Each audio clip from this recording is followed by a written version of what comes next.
Alright everybody, here's a silly idea that I had that just happened to work. So, starting by pulling the valve core out of the fork, set everything neatly to the side, keep ourselves organized, pull the foot nuts out, stack them up there.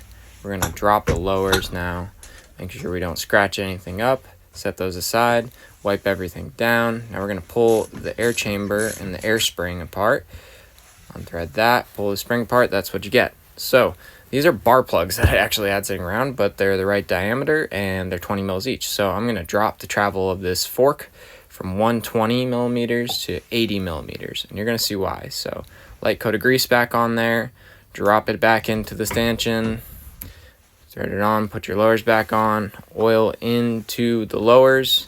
Make sure we reinstall our foot nuts and torque them to 10 Newton meters on this model on each side. Reinstall our rebound knob, put our valve core back in before we inflate it, and then we're going to cycle it a couple times, and you can see it's at about 80 millimeters, close enough, and this is why. We have now made a gravel fork out of a cheap Rockshox 35.